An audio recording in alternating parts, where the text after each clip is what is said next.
Halo,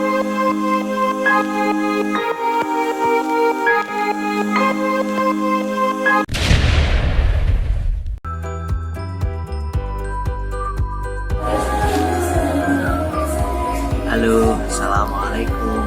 Bertemu lagi dengan saya Pak Zaki, guru pengampu bahasa Indonesia. Kali ini saya akan menerangkan kepada kalian tentang struktur teks dan kebahasaan teks berita. Jangan lupa subscribe YouTube ini. Oke, sekarang kita mulai pelajaran pada kali ini. Oke, sekarang saya tampilkan presentasi tentang struktur dan kebahasaan teks berita. Nah, ini dalam teks berita terdapat informasi yang penting dan informasi yang kurang penting atau tidak penting. Nah, informasi penting itu dalam berita terangkum dalam adik simba. Apa itu adik simba? A apa, di mana, K-nya kapan, si siapa, M-nya mengapa, dan bagaimana. Atau sering disebut juga 5W 1H. What, who, when, where, why, dan how. Oke. Nah, kemudian adik simba ini, unsur-unsur adik simba ini biasanya terletak pada lead atau kepala berita di atas sendiri. Oke.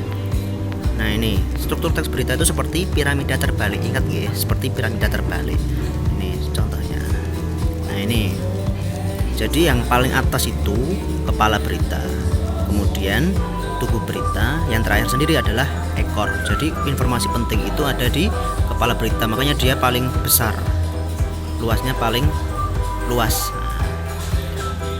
Nah, kepala berita ini berisi informasi terpenting, yaitu 5W1H atau adik simba tersebut. Kemudian tubuh berisi informasi pendukung, dan yang terakhir ekor itu hanya informasi tambahan saja. Nah, ini untuk kepala berita sangat penting, tubuh berita penting, ekor berita kurang penting. Oke. Nah, ini ada contoh analisis struktur teks berita. Ini ada contoh berita dari kompas.com. Nah, kepala berita ini berisi tentang adik simba. Jadi hanya di awal ini saja sudah kelihatan semuanya adik simbanya. Apanya sudah kelihatan, di mana, kapan, siapa, mengapa, bagaimana sudah dijelaskan di awal di kepala berita. Kemudian di tubuh berita ini hanya menjelaskan dari berita sebelumnya atau penjelasan dari sebelumnya. Nah, kemudian ekor, nah ini adalah informasi-informasi tambahan saja. Oke, nanti bisa dibaca karena nanti saya akan kirim ke tim sekalian. Oke, selanjutnya, nah ini hal yang paling penting dalam teks berita ialah lead atau kepala berita, karena dengan membaca kepala berita saja kita sudah tahu isi informasi yang diceritakan. Jadi nggak usah repot-repot baca semuanya. Kalau kita nggak punya waktu, kita terburu-buru, kita baca aja awal beritanya atau kepala berita atau leadnya, karena di situ sudah menyimpan informasi terpenting dalam berita.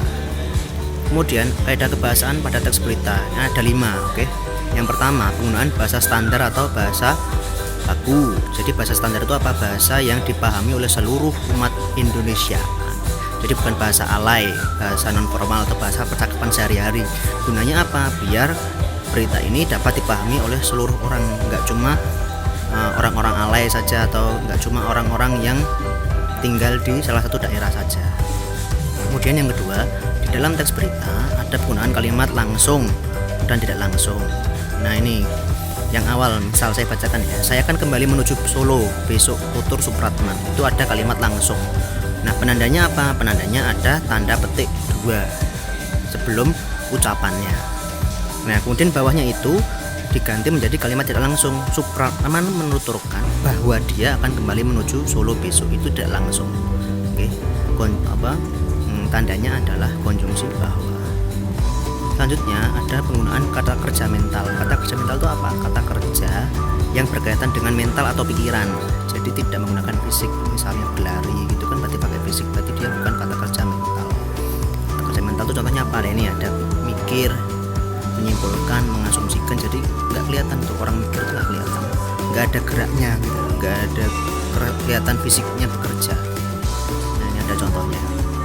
Kemudian yang keempat, ciri kebahasannya adalah menggunakan konjungsi temporal atau kronologis. Konjungsi sudah pernah dibahas kelas 7 ya. Konjungsi itu apa? Kata hubung, yaitu menghubungkan dua kalimat atau lebih. Nah, contoh konjungsi temporal atau kronologis itu ada kemudian, sejak, lalu, setelah, awalnya, akhirnya, dan sebagainya. Nah, ini contohnya. Saya membantu ibu, kemudian saya tidur, ya tak? Itu konjungsi kemudian itu menghubungkan antara saya membantu ibu, kalimat pertama, dan kalimat keduanya apa? Saya tidur. Jadi untuk menghubungkan dua kalimat harus ada konjungsinya, jangan ngawur gitu ya. Jadi konjungsi itu untuk menghubungkan dua kalimat atau lebih. Kemudian yang terakhir, penggunaan keterangan tempat dan waktu ini jelas sekali ya. Keterangan tempat berarti menunjukkan, dalam kalimat itu menunjukkan tempatnya. Kalau waktu berarti menunjukkan waktunya. Misalnya di malam hari, keterangan tempat. Pada bulan ini berarti keterangan waktu.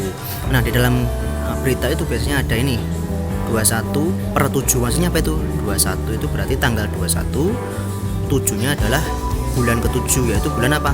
Bulan Juli. Jadi kalau membaca berita nggak usah bingung lagi, kok ada kurung-kurung itu apa ya? Oh, itu ternyata adalah tanggal dan bulannya. Oke, sekian dari Bapak. Nah, nanti setelah ini kalian akan mengerjakan soal dan latihan, jadi tinggal diklik di bawah ini. Terima kasih.